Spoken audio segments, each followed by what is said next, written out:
할렐루야. 서로 인사 다시 한번 하겠습니다. 주님이 우리와 함께 계십니다.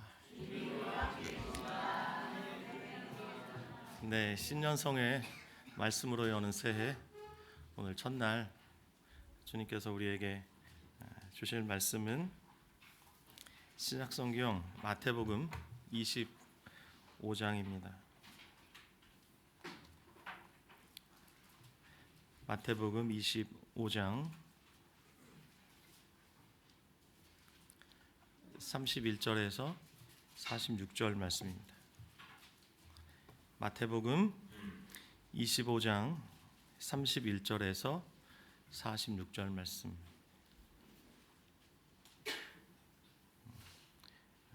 찾으셔서 우리 함께 봉독하도록 합시다. 준비되셨나요? 네, 시작. 인자가 자기 영광으로 모든 천사와 함께 올 때 자기 영광의 보좌에 앉으리니 모든 민족을 그 앞에 모으고 각각 구분하기를 목자가 양과 염소를 구분하는 것 같이 하여 양은 그 오른편에 염소는 왼편에 두리라. 그때 임금이 그 오른편에 있는 자들에게 이르시되 내 아버지께 복받을 자들이여 나와 창세로부터 너희를 위하여 예비된 나라를 상속받으라.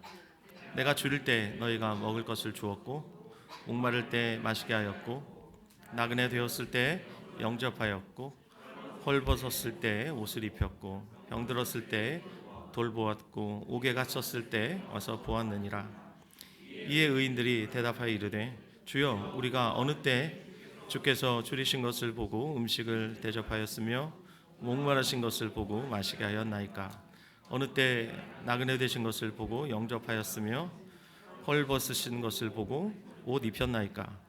어느 때 병드신 것이나 옥에 갇히신 것을 보고 가서 배웠나이까 하리니 임금이 대답하여 이르시되 내가 진실로 너희에게 이르노니 너희가 여기 내 형제 중에 지극히 작은 자 하나에게 한 것이 곧 내게 한 것이니라 하시고 또 왼편에 있는 자들에게 이르시되 저주를 받은 자들아 나를 떠나 마귀와 그 사자들을 위하여 예비된 영원한 불에 들어가라.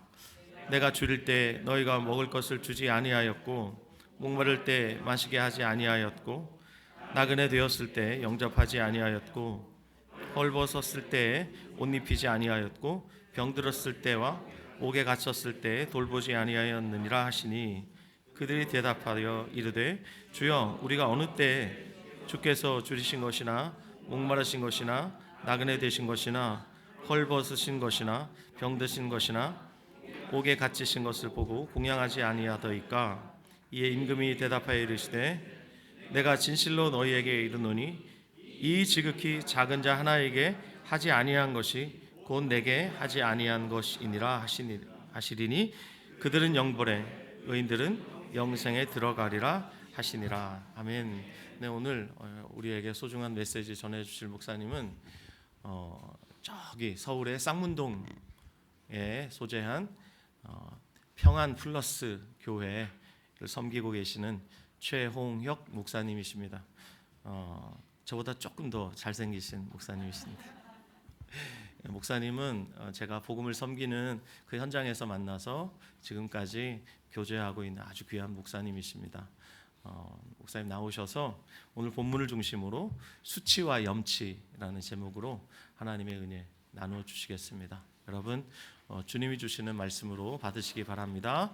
예, 목사님 나오실 때 큰 박수로 환영해 주시길 바랍니다.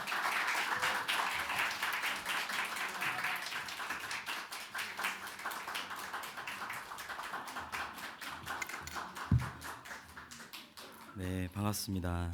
예. 어이구, 제가 어디 담임 목사도 아니고 교회 그냥 섬기는 부목사인데 갑자기 편 목사님이 연락 오셔가지고 대뜸 이렇게 설교 또 그냥 설교도 아니고 신년 성회를 이런 줄 알았으면 안 왔죠 저는. 네. 어쨌든 그렇게 맡기셨는데.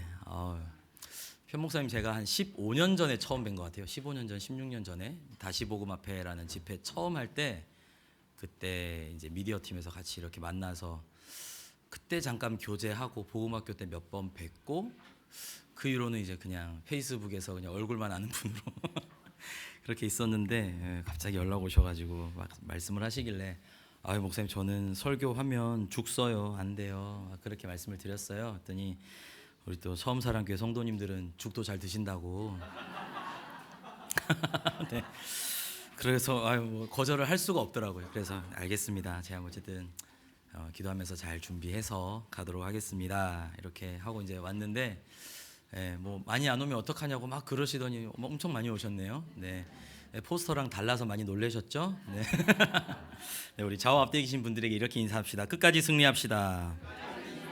네, 끝까지 승리합시다. 네. 네. 새해가 되면서 아까 우리 부목사님께서도 이제 고백을 잠깐 하셨지만 마냥 우리는 새해가 되면 다시 한번 새로운 마음을 가지고 또 기대감을 갖고 올 한 해는 어떻게 하나님 안에서 좀 믿음으로 이겨내 볼까, 승리해 볼까, 어떻게 믿음의 좀 진보를 이루어 볼까 많은 고민들을 하게 됩니다. 그러나 또 마음 한구석에 여전히 뭔가 불편함이 있죠. 그렇죠? 과연 며칠이나 갈 수 있을까?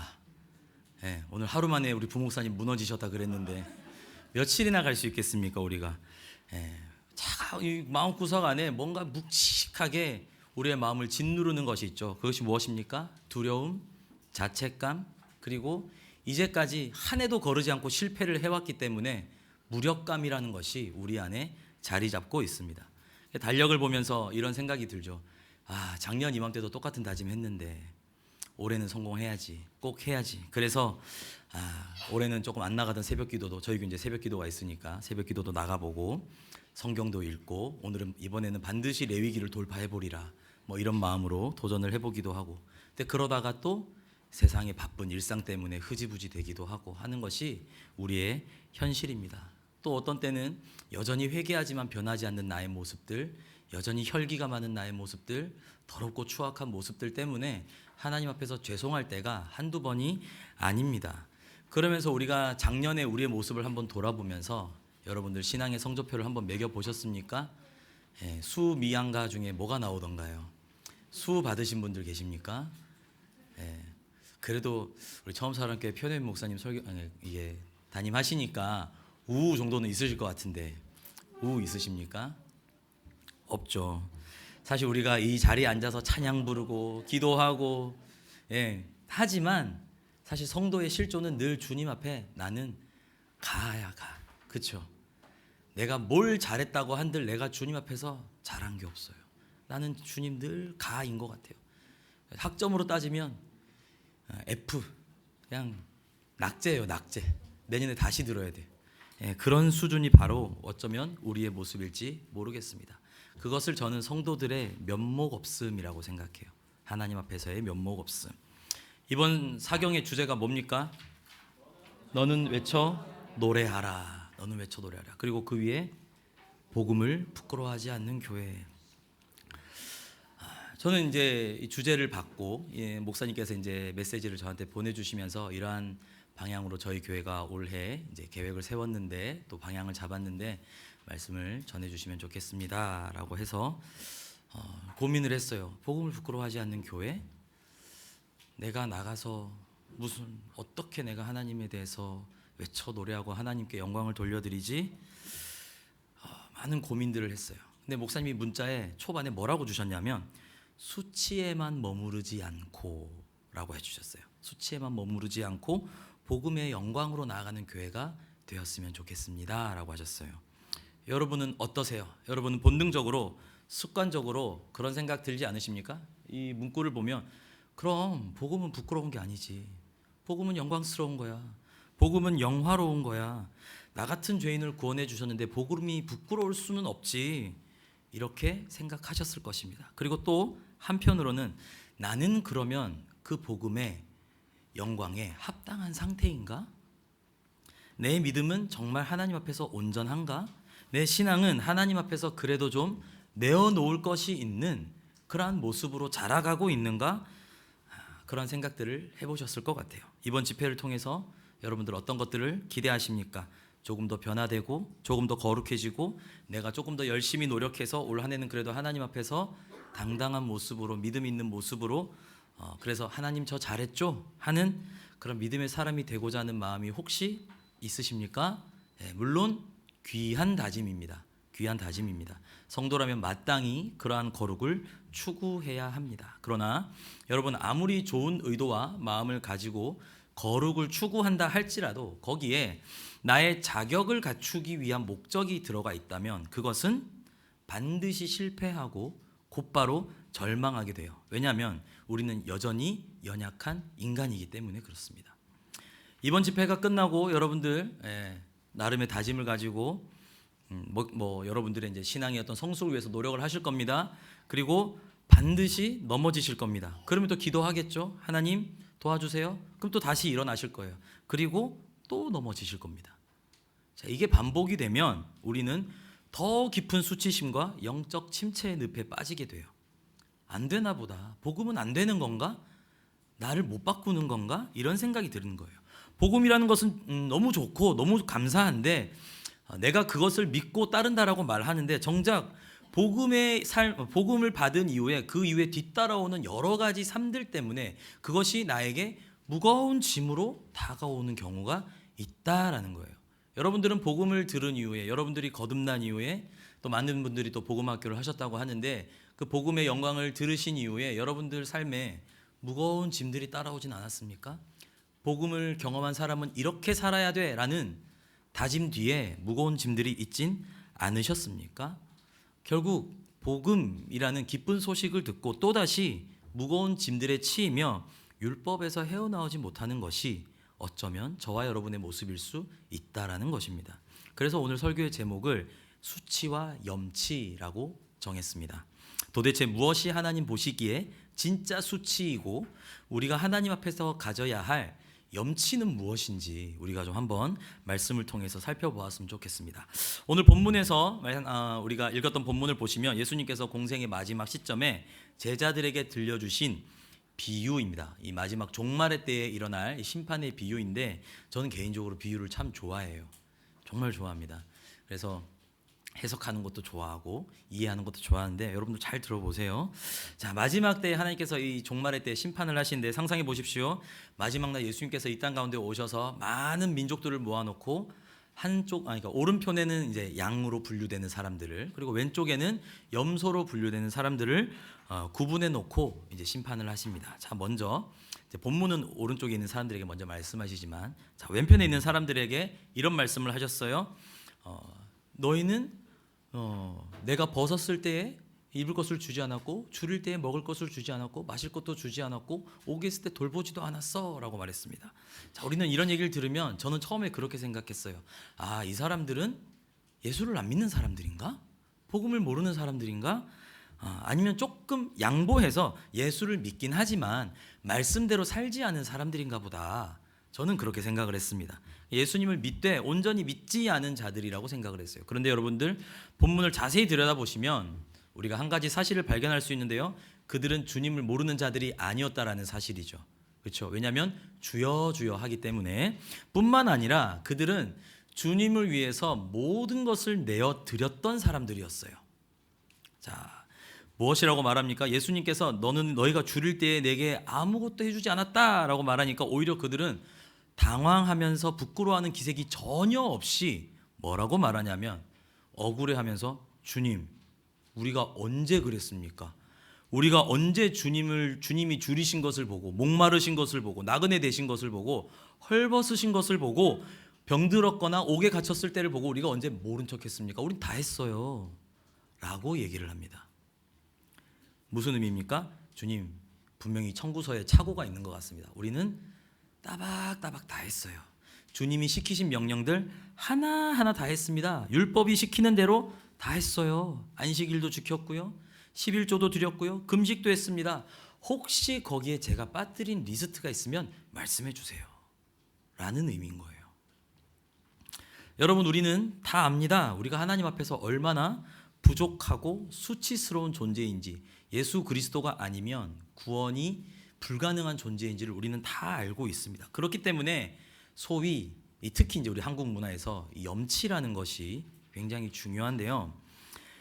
내가 염치가 있지 어떻게 하나님의 은혜를 날로 받아? 그래도 내가 하나님께 은혜에 감사해서 뭐라도 해야지 라는 생각을 합니다. 어떻게 내가 하나님께 맨입으로 복을 달라 그래?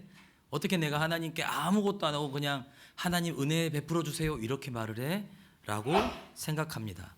이러한 염치는 겉보기에는 매우 훌륭합니다. 상식 있어 보이고요, 교양이 있어 보입니다. 그리고 성실해 보입니다. 그리고 굉장히 사람이 예의 바르게 보이죠. 그런데 여기에는 치명적인 함정이 있는데요. 바로 내가 그 은혜를 반드시 갚겠다는 거예요.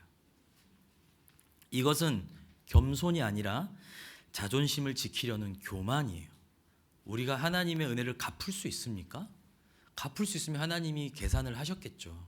그렇죠? 근데 우리가 그 은혜를 가리켜서 갚을 수 없는 은혜라고 말을 하잖아요. 그렇죠?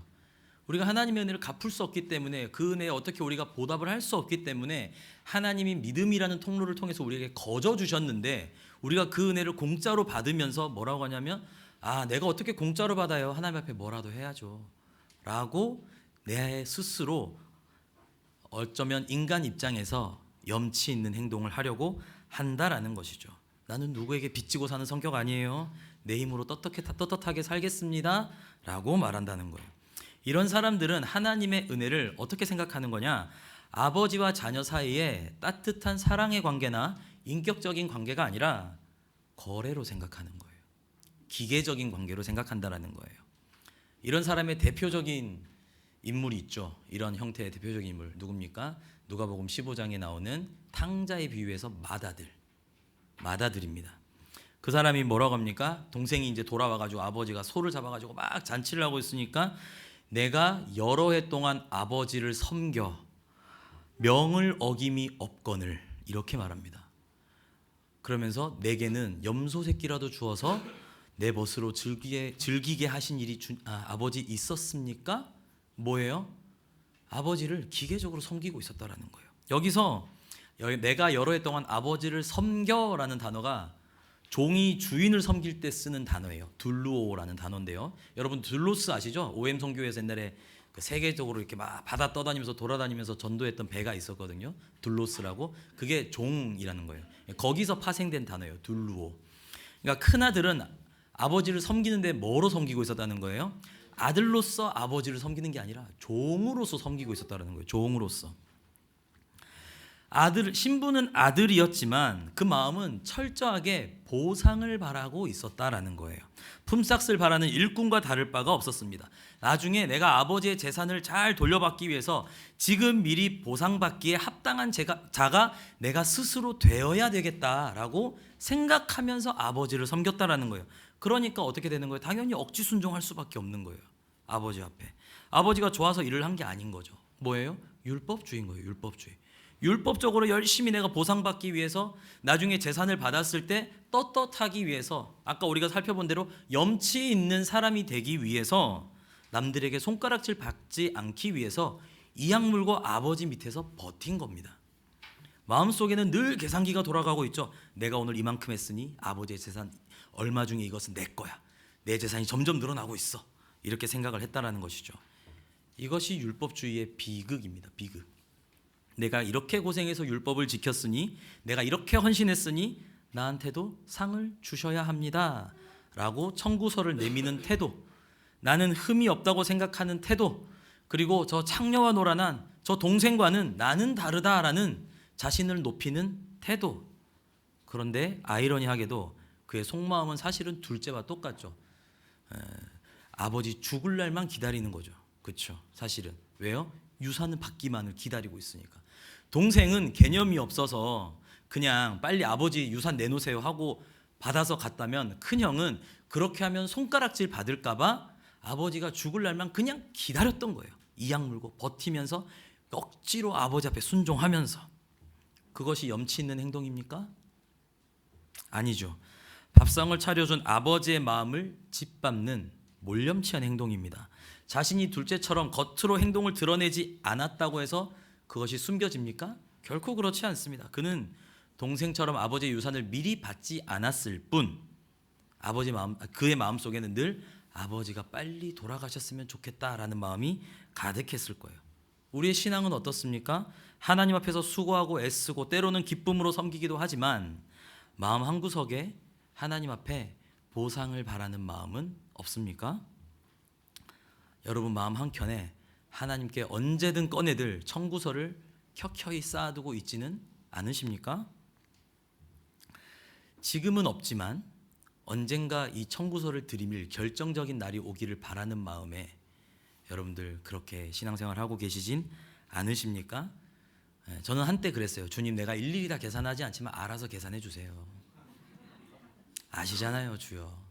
주님이 제가 이만큼 헌신하고 있는 거 아시니까 정확하게 조금 모자라도 되니까 계산만 해주세요, 주님. 그런 마음이 제 안에 있었어요. 그게 뭐예요?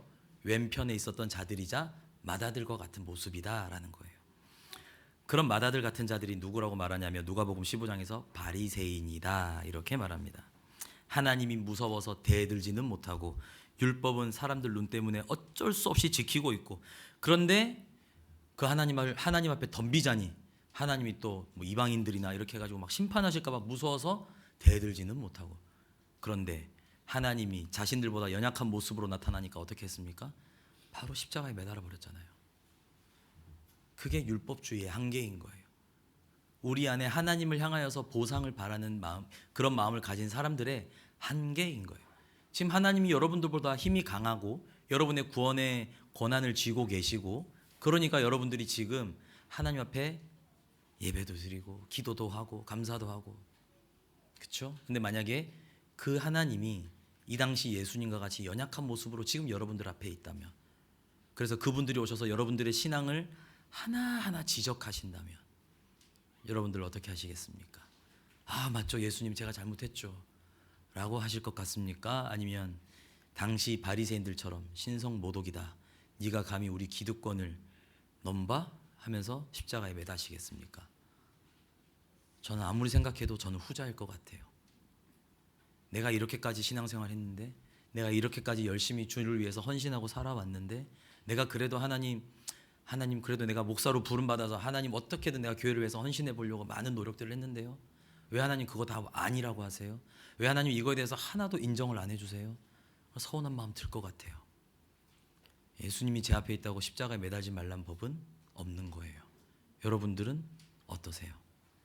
여러분들 자신 있으십니까? 나의 순종을 일일이 카운트하면서 하나님 앞에 청구서를 내밀 생각 우리 안에 하고 있는지 한번 돌아보시면 좋을 것 같습니다. 네, 오른편에 있는 자들은 어땠습니까? 우리 오른편에 있는 자들이 이제 한번 살펴볼까요? 그들은 어떠했습니까? 예수님이 내가 줄일 때에 먹을 것을 주었고 목마를 때에 마시게 하였다면서 상상도 할 수 없는 칭찬들을 합니다. 그렇죠? 근데 이들의 반응이 어떻습니까? 주님 드디어 알아주시는군요. 감사합니다. 언젠간 주님이 알아주실 줄 알았습니다. 이렇게 합니까? 아니요. 언제 했어요 우리가? 주님 우리가 언제 했어요? 이렇게 말합니다. 겸손의 표현입니까?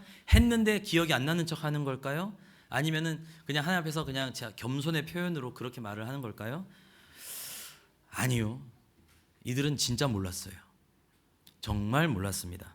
예의상 하는 빈말이 아니라 이들은 정말로 기억하지 못하고 있었습니다. 왜 그렇습니까? 왼편에 있는 사람들은 하나하나 영수증 모으듯이 다 기억하고 있었는데 왜 오른편에 있는 사람들은 그렇게 큰 일을 하고도 왜 기억을 하지 못했을까요? 오른손이 하는 일을 왼손이 모르게 했기 때문에 그런 거예요. 예수님께서 산상수훈에 말씀하시죠. 오른손에 하는 일을 왼손이 모르게 하라. 여러분들 이 말씀 정말 잘 이해하셔야 되는데요, 우리가 이 말씀을 이해할 때 이렇게 생각합니다. 착한 일 할 때는 남들이 모르게 해야 돼. 그래서 소문이 나면 안 돼. 자, 그래서 겸손의 처세술 정도로 이해합니다. 그래서 선행을 할 때마다 속으로 끊임없이 되뇌이죠. 아무도 모르게 해야지. 근데 누가 혹시 실수로 지나가면서 알았어. 뭐 권사님 그랬다며. 아니야, 주님이 하신 거야. 아닙니까? 저만 그런가요? 네. 그러나 여러분 우리가 냉정하게 한번 생각을 해봅시다. 왼손이 모르게 해야지라고 의식하는 순간 이미 우리 왼손은 인식하고 있어요. 그렇죠? 내 오른손이 하는 일을 왼손은 너무나 잘 알고 있습니다. 아니 오히려 왼손은 더 집중하고 있어요. 오른손이 무슨 일을 하는지. 그리고 어떻게 합니까? 나 지금 안 들켰지? 나 은밀하게 잘하고 있지? 분명히 아무도 모르게 하고 싶었는데 안 알아주면 서운한 마음이 올라오는 것은 왜일까요? 오른손이 한 일을 왼손이 모르니까 너무 속상한 나머지 불평하고 힘들고 그러다가 시험에 들었다고 하는 것이 우리의 모습은 아닙니까? 또한 내가 선한 일을 하고도 아무도 몰랐다는 것 때문에 내가 말씀을 지켜냈다고 스스로 뿌듯해하고 있지는 않습니까? 이야, 내가 이번에 원래 교회 이거 하나 했는데 아무도 몰라. 내 말씀대로 살았어. 말씀대로 순종했어. 오른손이 하는 일을 진짜 왼손들이 몰라. 막 이러면서 나를 칭찬하고 있지 않습니까? 또 다른 형태의 율법주의인 거예요. 그거 자체가. 이런 마음으로 선행을 하는 사람들은 겉으로 아닌 척하지만 나도 모르게 내 마음 한구석에 여전히 청구서를 쌓아두고 있는 거예요. 하나님 보셨죠? 은밀하게 했습니다. 여기서 칭찬 안 받았기 때문에 하늘나라 가면 칭찬해 주셔야 됩니다. 이런 마음이 있는 거예요. 근데 진짜 의인들은, 오른쪽에 있었던 사람들은 달랐어요. 왼손이 모르게 해야지라고 생각하고 행한 게 아니에요. 그 사람들은 애초에 자신이 그런 선한 일을 했다는 사실조차 인식하지 못한 상태였어요. 왜 그렇습니까? 내 안에 있는 예수 그리스도의 생명이 하셨기 때문에 그런 거예요. 내가 한 게 아니기 때문에 그런 거예요. 그냥 생명의 반응에 따라서 내 안에 계신 그리스도께서 자연스럽게 그 열매를 맺으셨고 나는 그것에 그냥 나를 들여서 자연스럽게 반응한 것뿐인 거예요. 그러니까 네가 했어라고 했을 때 이 사람들은 제가 한 게 아닌데요 라고 말할 수밖에 없는 거예요. 왜냐하면 누가 있기 때문에? 내 안에 계신 주님이 하셨기 때문에. 배고픈 사람을 보면 불쌍한 마음이 들어서 밥을 주었고 아픈 사람을 보면 마음이 아파서 돌봤습니다. 연약한 자들을 위해서 그냥 자연스럽게 기도를 했습니다. 그것이 우리의 본성으로 되는 일입니까? 여러분들? 안 되죠. 뼛속까지 타락한 죄인이 어떻게 그렇게 이타적인 마음이 나오겠습니까? 우리는 나만 생각하며 살아가는데요. 그런데 우리 안에 그러한 마음이 있어서 그러한 자리로 나아갔다라는 것은 내가 해야지라고 결심해서 된 것이 아니라 어떤 노동이 아니라 하나님께 보상을 바라고 하는 것들이 아니라 하나님께서 우리 안에 새로운 생명을 주셨기 때문에 자연스럽게 나도 모르는 사이에 그러한 생명된 반응들이 나타났던 거예요. 진짜 복음의 영광 안에 있는 사람은 그렇기 때문에 자신의 행위를 기억하지 않습니다. 내가 오늘 대단한 일을 했어 뿌듯해하지 않아요. 내 손이 하는 일을 오른손이 모르게 하는 그 경지, 그것도 바라지 않습니다. 그냥 내가 죽고 내 안에 그리스도가 살아가시는 거, 그냥 그거 하나면 충분한 거예요. 이것이 성경이 말하는 자기 부인인 거예요. 자기 부인. 내가 해놓고 남한테 인정 못 받는 그걸 견디는 게 자기 부인이 아니라 내가 했다는 것조차도 잊어버리는, 그래서 나는 정말 한 게 아무것도 없는 그러한 상태가 바로 자기 부인이죠.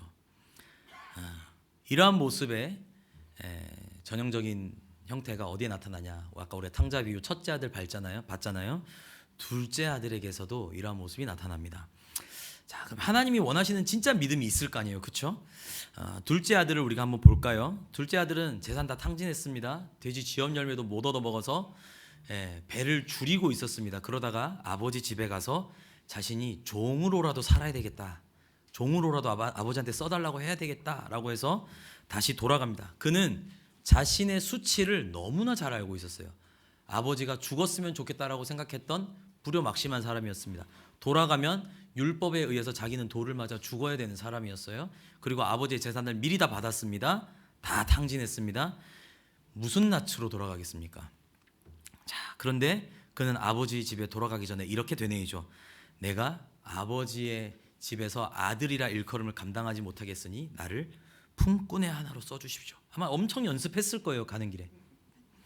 여러분, 이 고백의 차이를 보세요. 첫째 아들은 뭐라 그랬습니까? 나는 아버지 밑에서 종처럼 일했으니 대가를 주십시오 라고 하는 반면에 둘째는 어떻게 합니까? 나는 아들이 될 자격이 없으니 종으로라도 써주세요 라고 합니다. 첫째는 자신이 아버지 앞에 보상을 받겠다라는 마음뿐만 아니라 내가 열심히 일해서 내 지위를 차지하겠다라는 염치를 내세운 교만이었어요. 그런데 둘째는 어떻습니까? 자신의 수치를 아는 자의 자발적인 항복이었습니다. 근데 여기서 놀라운 반전이 일어나죠. 내 할 도리를 다 했다는 아들은 잔치에 못 들어가고 누가 들어가 있습니까? 둘째 아들이 아버지에게 오히려 금가락지를 끼우고 좋은 옷을 입힘을 당해서 그 잔치에 들어가게 되죠. 우리가 하나님 앞에서 가져야 할 염치는 첫째 아들의 염치가 아니라 둘째 아들의 염치예요. 아버지, 저는 면목이 없어요. 하나님 앞에서 솔직히 밥은 많이 먹었는데 밥값을 못했어요. 수치스러운 죄인입니다. 하지만 아버지, 염치불구하고 하나님 앞에 서니까 하나님 한 번만 봐주세요. 하나님 한 번만 용서해 주세요. 정말 염치 없지만 하나님 한 번만 불쌍히 여겨주세요. 내가 수치스러운 존재임을 알기에 내 자존심을 다 내버리고 오직 아버지의 자비하심만을 구하는 태도인 거예요. 그래서 그 아버지 앞에 넙죽 엎드려서 나아가는 것. 어떤 사람들은 그럴 거예요. 와, 뻔뻔하다. 아버지 죽기를 바라는 마음으로 재산까지 다 받아가 놓고 어쩜 저럴 수 있냐라고 얘기할지도 모릅니다. 그런데 하나님은 그것을 뻔뻔하다라고 말씀하시지 않고 그것이 믿음이다라고 말씀하세요. 내가 한 게 뭐 있다고, 내가 잘난 게 뭐 있다고 예배당에 나와서 하나님께 은혜를 구해, 복을 달라고 해. 여러분들 안에 그런 정죄감들이 있을 거예요. 한 주간 동안 살면서 오늘 새해 되자마자 오늘 하루만 돌아봐도 주님 앞에 내가 뭘 구할 자격이나 되나, 내가 하나님 앞에 뭘 구해야 되나, 하나님이 과연 나를 기뻐하실까라는 그런 생각이 드실 겁니다. 그래서 차마 입술이 떼어지지 않아서 하나님 앞에 뭘 구하기도 어렵고 말씀드리기도 그렇고 기도하기는 더 애매하고, 그런데 그때에 그래, 염치가 있지, 내가 어떻게 하나님 앞에 기도해, 오늘은 그냥 죄도 많이 졌고 그냥 집에 있어야 되겠다. 그것은 염치가 아닙니다. 방송으로 보시는 분들 농담인 거 아시죠? 그것은 믿음이 아니에요. 그것은 하나님 앞에서 예의 있는 게 아니에요. 그것은 오히려 내 자존심을 챙기는 교만입니다. 오히려 하나님, 그럼에도 불구하고 나를 불쌍히 여겨주세요 하고 하나님 앞에 나오는 것이, 하나님은 그것을 믿음이 있네라고 여겨주신다라는 거예요.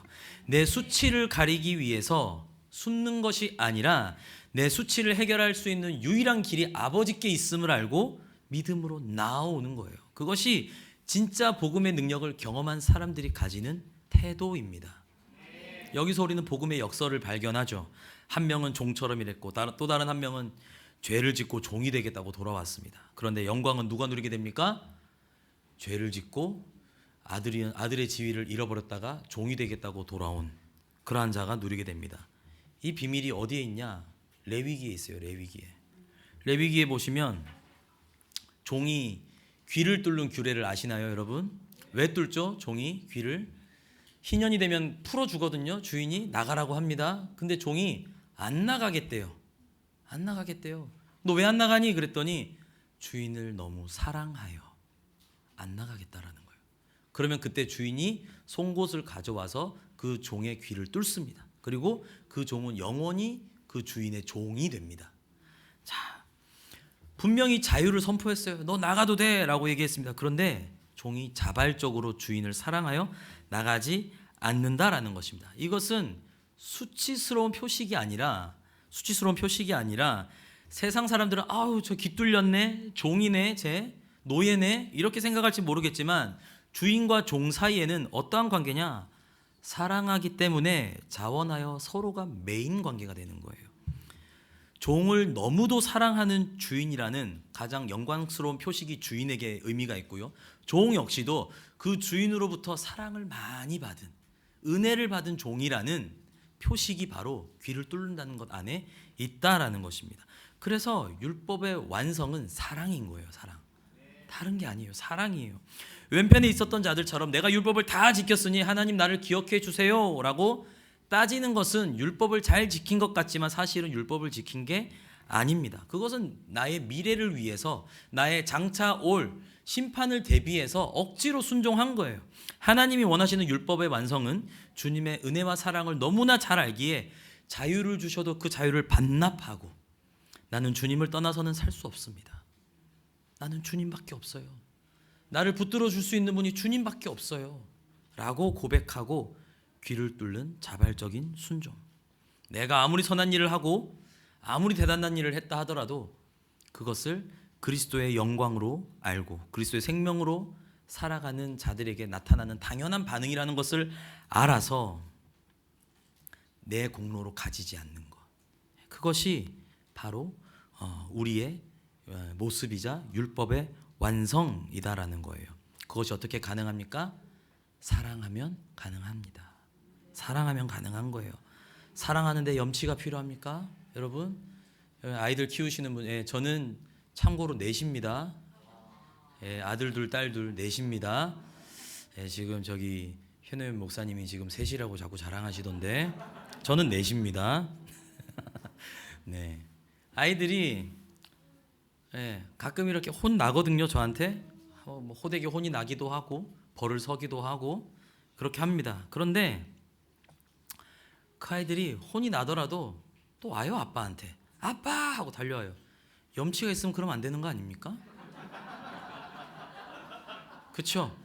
염치가 있으면 그러면 안 돼요. 인간이라면 그렇잖아요. 그런데 와요. 왜요? 사랑하기 때문에. 사랑하기 때문에. 그리고 아버지가 그렇게 혼을 냈지만 아빠는 나를 너무나 사랑한다는 걸 아이들이 알아요. 알아요. 그래서 자신들이 아무리 잘못을 했어도 우리 부모는 나를 절대 내치지 않을 거야라는 그 이상한 믿음이 그들 안에 있어서 끝까지 아빠한테 달려붙어 가지고 앵겨붙고 안기고 뽀뽀하고 이런단 말이죠. 여러분들에게는 하나님을 향한 그런 믿음이 있습니까? 절대 하나님이 여러분을 내치지 않으시고 여러분들이 어떤 잘못을 했다 할지라도 여러분들이 어떠한 절망과 처절한 죄 속에 있다 할지라도 하나님이 여러분이 아버지라고 하면 두 손 벌려 언제든 안아주실 거라는 그런 믿음이 여러분 안에 있으십니까? 예, 있으셔야 됩니다. 있으셔야 됩니다. 제가 26살에 복음학교를 처음 했거든요. 제가 지금 42이니까 43이네요. 이제 43이니까 26살에 처음 복음학교를 했는데 그때 아주 비참했죠. 처절하고 아주 교회에서는 누가 봐도 믿음 있는 사람, 믿음하면 최홍혁이 뭐 이렇게 말할 정도로 그랬고 세상에서 친구들이 노는 거 하면 최홍혁이 이렇게 말했던 그런 시기가 저에게 있었습니다. 그럴 때에 이 괴리감이 자꾸 커지다 보니까 예배당 나가는 게 너무 부담스러운 거예요. 나가기도 싫고 가서 기도도 잘 되지도 않고 뭐 교사로 섬기기는 하지만 딱히 내가 이거를 계속 해야 되나? 근데 그때 또 하나님도 또 잘 믿어지지도 않더라고요. 하나님이 제깍제깍 심판을 해주셔야 정신을 차리는데 즉각 심판을 안 하시니까 또 이 하나님이 정말 살아계신가?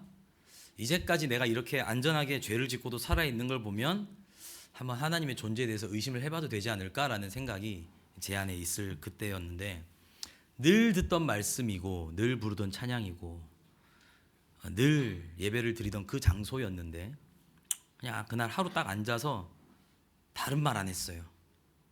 그냥 그날따라 이제 복음학교를 한 이후에 그날따라 그냥 너무 죄송한 마음에 아버지 했어요. 그냥 아버지 딱 한마디 했어요. 근데 그러고 1시간을 펑펑 울었어요. 왜 울었냐? 다른 게 아니라 그냥 하나님이 제 마음 가운데 그래 내가 다 알아. 네가 나를 왜 부르는지, 네가 뭐 때문에 힘들어하는지, 네가 어떤 것 때문에 고통을 받고 있는지, 네 심령 가운데 뭐가 너를 억누르고 있는지 내가 다 알아. 내가 아버지잖아. 내가 다 알아. 근데 그게 그냥 뭐 말할 필요도 없이 그냥 확 믿어지면서 그러고 한 1년 동안 그냥 계속 울면서 예배 드렸던 것 같아요. 제 인생에서 그런 시기는 다시 없을 것 같아요.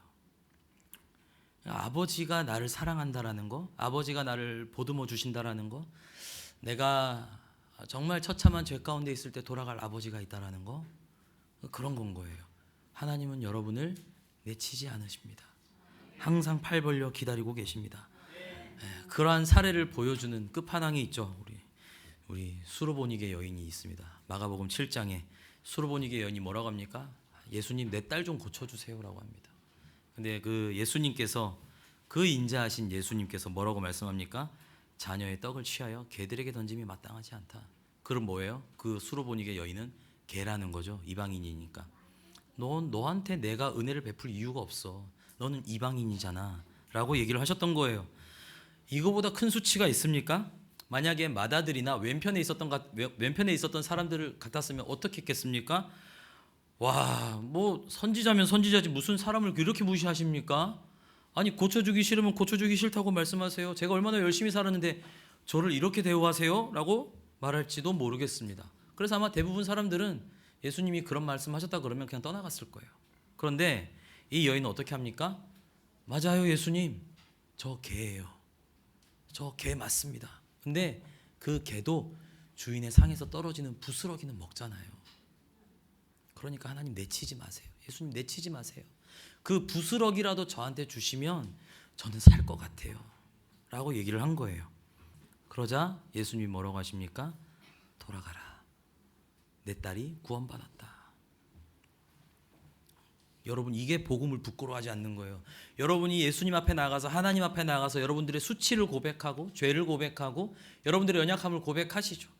근데 그때에 예수님께서 여러분을 내치실까 봐, 하나님이 모른 척 하실까 봐, 혹은 내가 그렇게 하나님 앞에 회개를 하고 기도하고 하나님께 매달렸는데 하나님이 나의 마음 가운데 전혀 평안함을 주시지 않을까 봐 얼마나 여러분들 걱정하십니까?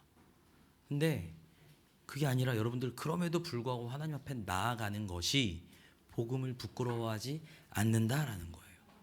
길거리에서 큰 소리 외치면서 예수님을 전하는 거 너무 귀합니다. 너무 소중하죠. 요즘 시대같이 전도하면 손가락질 받는 시대에 그런 거 너무 귀하다고 생각해요. 근데 그것만이 복음을 부끄러워하지 않는 건 아니다라는 거예요. 복음이 필요한 나의 처참한 상태, 나의 수치스러운 모습을 주님 앞에 숨기지 않고 드러내는 것, 그리고 주님의 은혜가 아니면 나는 살 수 없다는 철저한 자아인식, 이것을 가지고 주님께 매달리는 것, 이게 복음을 부끄러워하지 않는 태도다라는 거예요. 나의 수치를 인정하고 주님을 너무나 사랑하고 신뢰하기에 자존심 다 버리고 나는 주님 아니면 안 돼요. 그렇게 하나님 절대 의존적인 존재로 되어져 가는 것이 복음의 영광 안으로 인도함을 받는 것입니다. 하나님은 뻣뻣하게 고개를 든 율법주의자, 하나님 앞에 당당하게 계산서를 내미는 그런 사람이 아니라 납작 엎드린 이 여인과 같이 납작 엎드린 자들, 둘째 아들과 같이 하나님 앞에 염치불구하고 머리를 들이미는 자들, 그런 사람들을 하나님이 불쌍히 여기시고 오히려 그들을 향하여서 복이 있다 말씀하시며 그들에게 복음의 영광을 나타내 보이시는 것입니다. 사랑하는 여러분, 이 수로보니게 여인의 모습, 염치불구하고 은혜를 구하는 이 모습, 이 태도를 가지고 여러분들에게 주신 이사야서 54장 한번 보시겠어요? 1절, 우리 여기 있잖아요. 1절, 잉태하지 못하며 출산하지 못한 너는 노래하며 즐거이 외치라. 세상의 상식으로 말이 안 통하죠. 이때 당시에 임신하지 못한 사람은 어떤 사람입니까? 손가락질 받아야 됩니다. 그렇죠? 그리고 가장 큰 수치를 가진 사람이에요. 그런 사람들은. 그런데 이런 사람을 향하여서, 이런 여인을 향하여서 하나님이 뭐라고 말씀합니까? 숨지 말아라. 도망가지 말아라. 노래해, 노래해. 왜냐? 네 남편이 나 하나님이기 때문이야. 여인의 상황이 바뀌었습니까? 아이가 갑자기 태어났습니까? 아닙니다. 그 상황은 바뀐 게 아무것도 없습니다. 여전히 아이는 없고 수치스러운 상황입니다. 그런데 수치스러운 상황 속에서 찬양할 수 있는, 노래할 수 있는 근거가 뭐라고요? 내가 너의 남편이다라고 하나님이 말씀하셨기 때문인 거예요. 복음의 영광은 그래서 나의 어떠함에서 나오는 게 아닌 거예요. 우리가 복음을 받아들인 이후에, 또 복음을 경험한 이후에 여러분의 삶 가운데서 복음의 열매가 맺어져야지라고 생각을 많이 하실 거예요. 그래서 그 열매를 맺기 위해서 여러분들 말씀도 가까이 하시고 기도도 하시고 여러분들 나름대로 신앙의 계획도 세우시고 많은 노력들을 하고 계실 거예요. 그런데 여러분, 그것이 여러분의 어떠함에서 나올 수는 없습니다. 절대 나올 수 없습니다. 철저하게 나의 남편 되신 하나님, 교회의 머리 되신 예수 그리스도가 우리의 수치를 덮어주시고 그분의 생명이 우리 안에 사실 때에 그 영광스러움이 터져 나오는 거예요. 수로보니게 여인이 나는 개와 같습니다 라고 수치를 인정하면서도 주인의 상에서 떨어지는 부스러기를 기대하며 주님이라고 불렀던 것처럼 이 여인도 이사야서 54장에 나오는 이 여인도 어쩌면 나는 잉태하지 못한 여인입니다 라고 자신의 수치를 인정하면서도 뭐라고요? 그러나 하나님이 나의 남편이 되십니다 라는 찬양을 하고 있다라는 거예요. 내가 임신을 하든 임신을 못하든, 여러분들이 여러분의 삶 가운데서 복음의 열매를 맺든 맺지 못하든, 그것은 여러분에게 달린 것이 아니라 하나님의 손에 달려 있다라는 거예요. 그러니까 여러분, 우리가 해야 될 것은 무엇입니까? 여러분의 수치를 드러내는 거예요. 여러분의 수치를 드러내는 거예요. 나는 죄인입니다. 나는 여전히 부족합니다. 내가 말씀대로 살아보고 싶지만, 복음의 열매를 맺어보고 싶지만 여전히 내 육신의 한계 때문에 맺을 수 없는 그런 연약한 존재입니다 라고 말할 수 있어야 된다라는 거예요. 사람들은 싫어하죠. 자신이 자존심 상하고 자신이 수치스러워지는 것을 사람들은 싫어합니다. 그러니까 복음을 싫어하는 거예요. 부끄러워하는 거예요. 자존심을 상해합니다. 그러나 성도는 복음이 드러내는 나의 수치를 결코 부끄러워하지 않습니다. 왜냐하면 그 수치 너머에 있는 하나님의 영광스러움이 우리를 덮어주실 것이기 때문에. 남편 되신 주님이 내 모든 수치를 가려주시고 나를 영광스럽게 하실 것을 믿고 미리 알고 노래하는 것, 그것이 우리가 가져야 할 거룩한 뻔뻔함이자 복음의 영광을 자랑하는 성도의 모습이자 염치인 거예요. 염치. 말씀을 맺겠습니다. 설교 제목이 수치와 염치였어요. 수치와 염치. 두 종류의 염치를 보았습니다. 한 가지 염치는 무엇입니까? 내가 갚겠다, 내가 할 도리를 하겠다, 하나님 앞에서. 그렇게 말하는 왼편에 있는 자들, 그리고 첫째 아들의 인간적인 염치였습니다. 이것은 겉으로는 훌륭해 보이지만 하나님을 거래처 사장님으로 만드는 그런 몰염치입니다. 사실은 다른 하나는 염치 없지만 은혜를 구합니다, 나를 종으로라도 써주십시오 하고 매달리는 둘째 아들과 수로보니게 여인과 같은, 그리고 오른편에 있었던 자들의 믿음의 염치입니다. 처음 사랑교회 성도 여러분, 여러분 이번 집회 기간 동안 또 2006년 한 해 동안 나는 괜찮다, 나는 복음을 통과했어, 난 이미 구원받았어 라고 말하기보다 나는 여전히 내 연약함 때문에 하나님 앞에 고개를 들 수가 없어. 근데 하나님이 나의 면류관이자 그분이 나의 영광이고 그분이 나의 기쁨이야. 나는 사실 숨어서 도망가고 싶은데 하나님이 계속 붙들어 주셔서 도망갈 수가 없어요 라고 말하는 그런 믿음의 염치가 있는 그런 성도님들 되시기를 주님의 이름으로 축원드립니다. 여러분의 수치를 덮으시는 그 아버지의 사랑을 믿고 염치불구하고 담대하게 은혜의 깊은 곳으로 나가는 저와 여러분이 되시기를 주님 이름으로 축복합니다. 우리 같이 기도했으면 좋겠습니다. 먼저 기도하실 때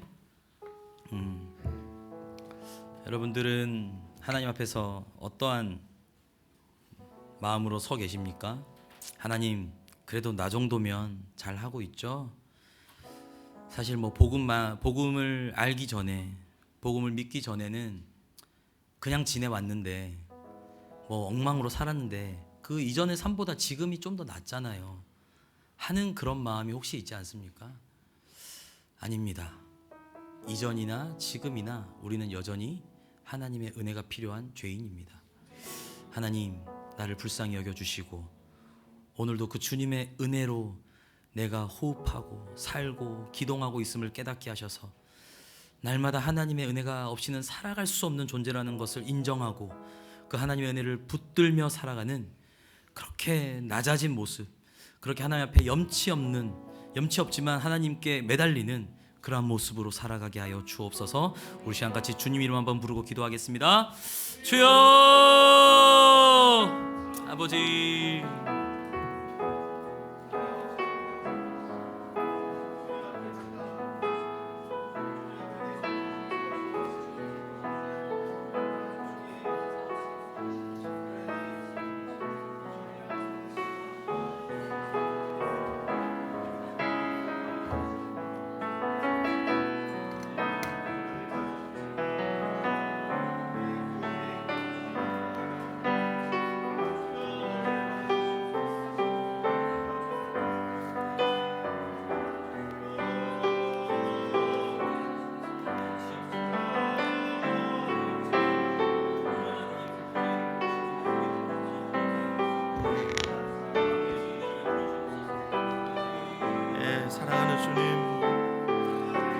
시간 우리 수치를 불구하고 그럼에도 불구하고 주님 앞으로 나아갑니다. 주님, 우리의 수치를 지고 가신 주님, 우리의 수치를 굴러가게 하신 주님, 주님을 찬양합니다. 오 주님, 그 수치가 예수님의 흔적이 되었습니다.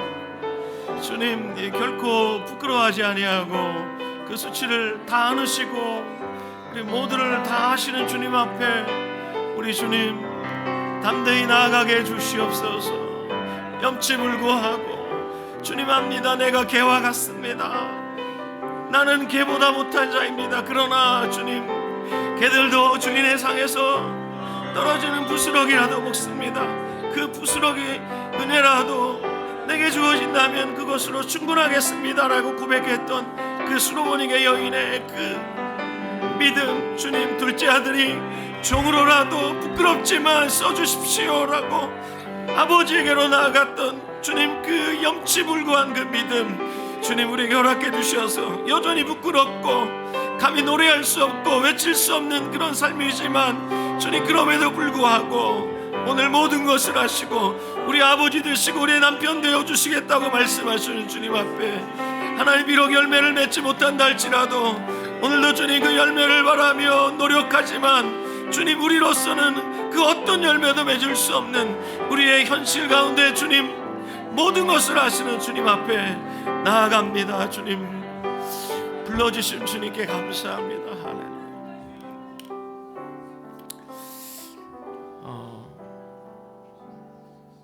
한 번 더 기도하고 싶은데요.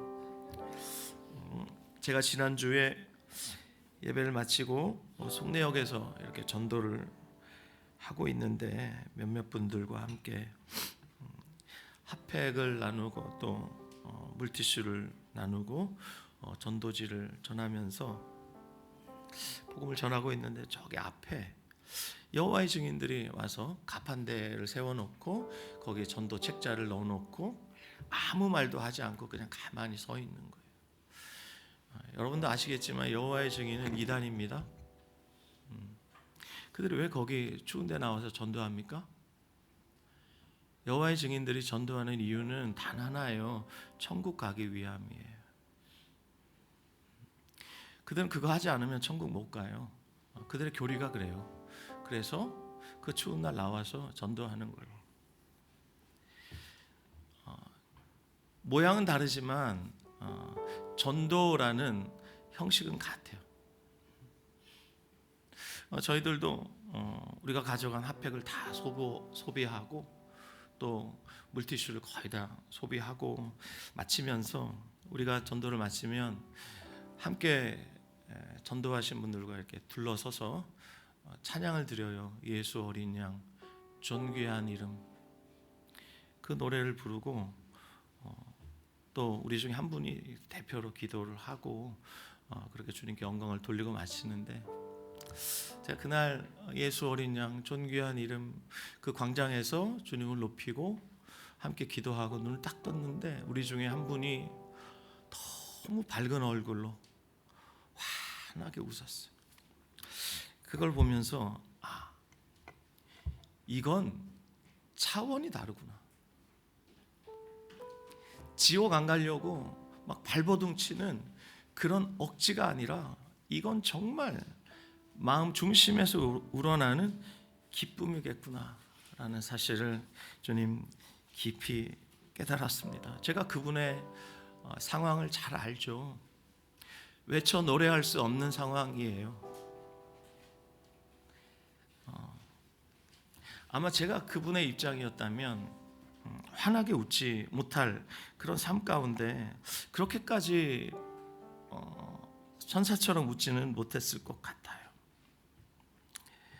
그런데 그분 안에 주님이 계시고 또 주님이 주시는 세상이 줄 수 없는 그 평안, 기쁨이 있기 때문에 그 광장에서 함께 노래할 때 그분의 영혼이 막 기뻐 춤췄다고 저는 생각해요.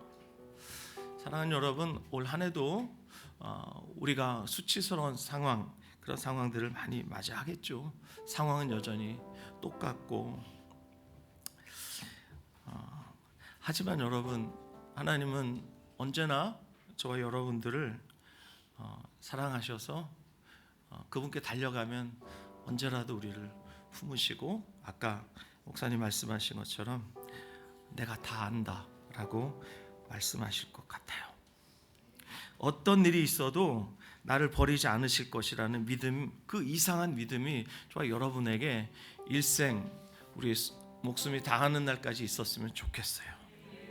아멘. 그러므로 여러분, 수치를 가리지 맙시다. 저는 오늘 목사님 설교하시는데 도망이라는 단어가 몇 번 나왔는데, 저도 어제 밤에 여러분에게 설교하면서 도망가고 싶었던 그런 순간들이 있었다고 한번 나눴었죠.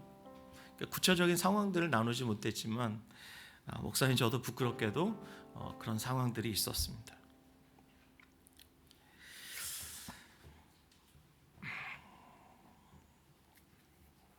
그 귀뚫린 종 이야기를 들으면서, 그렇지, 이게 진짜 그리스도인의 삶이지. 주님을 사랑하여서 사랑하기에 기꺼이 자원하여 종이 된 그 종 이야기.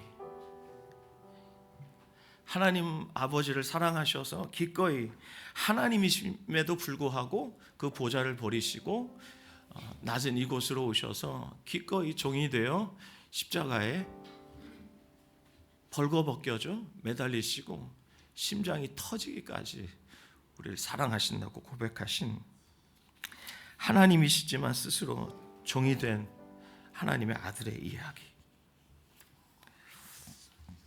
그분을 닮은 자들이 오늘도 이 땅 곳곳에서 여전히 상황은 외쳐 노래할 수 없는 상황이지만 주님을 사랑하기 때문에 자원하여서 오늘도 좁은 길을 선택하고 그 길 가는 사람들 이야기. 그것이 그리스도인의 삶이 아닐까 생각해 봅니다. 사랑하는 여러분, 이 시간 우리 귀뚫린 종처럼, 그리고 수로보니게 여인처럼, 둘째 아들 탕자처럼 우리의 모든 것을 다 아시는 그분 앞에 이 고백했으면 좋겠어요. 주님, 오늘 강사님을 통해서 말씀하신 것 그대로 주님, 우리 사는 날 동안 수치를 가리기 위해서 좀 괜찮은 모습, 그런 모습만 하나님 앞에 보이려고 하는 그런 어리석음을 이제는 버리겠습니다.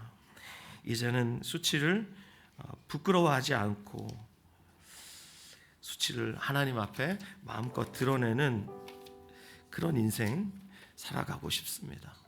여러분, 예수님이 수치스럽게 죽으셨다는 사실을 아십니까? 근데 그게 끝이 아니라 그 너머에 하나님이 허락하신 놀라운 부활의 영광이 있었습니다. 그러므로 여러분, 수치의 복음을 받아들인 자가 영광의 복음을 누리게 된다는 사실을 꼭 기억하셨으면 좋겠습니다.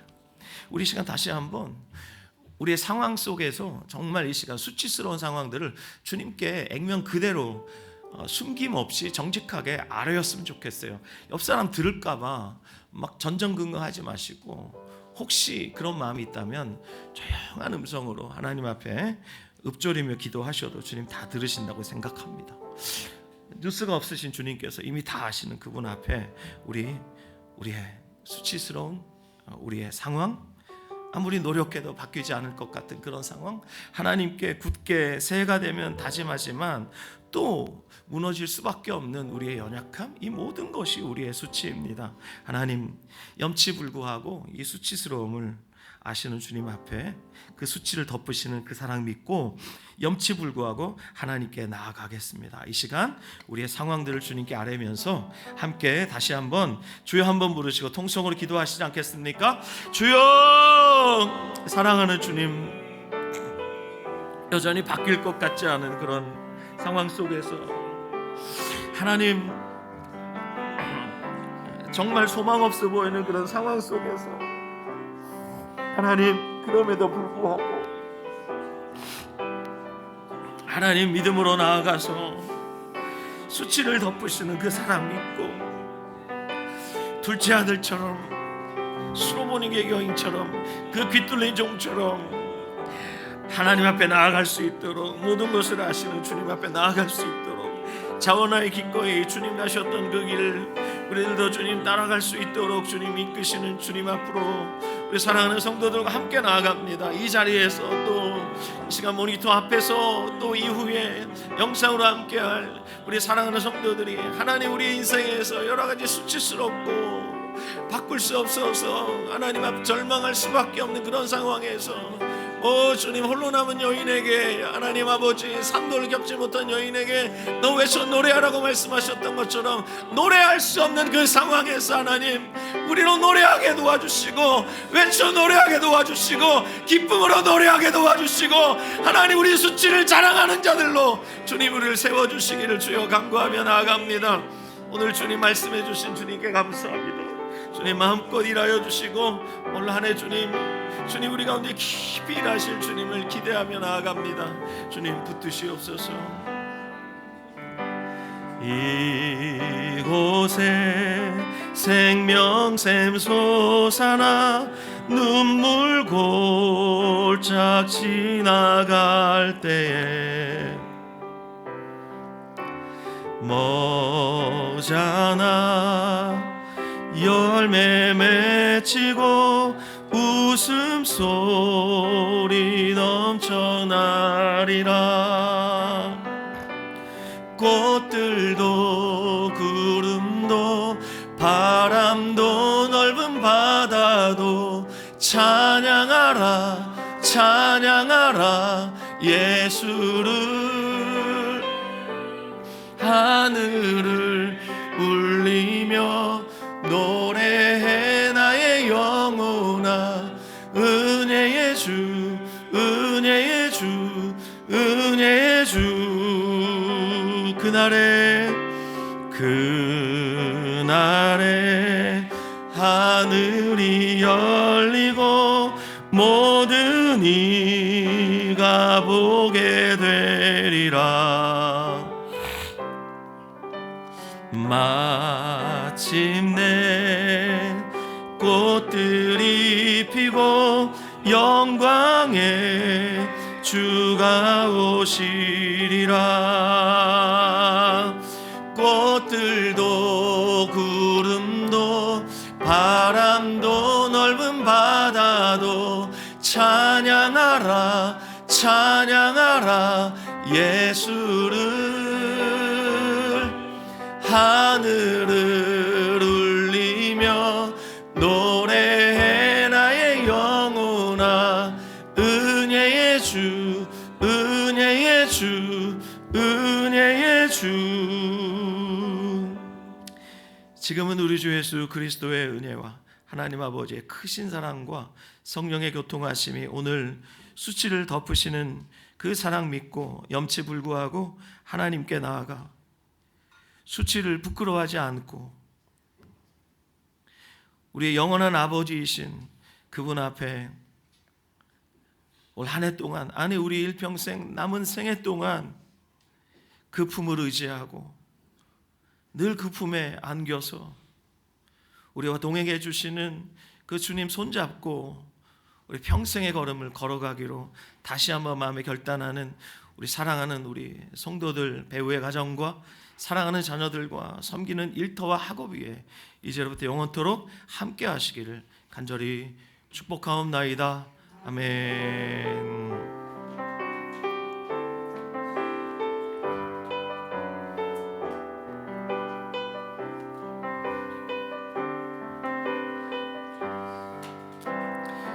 우리 하나님께 박수로 영광 돌리겠습니다. 아멘.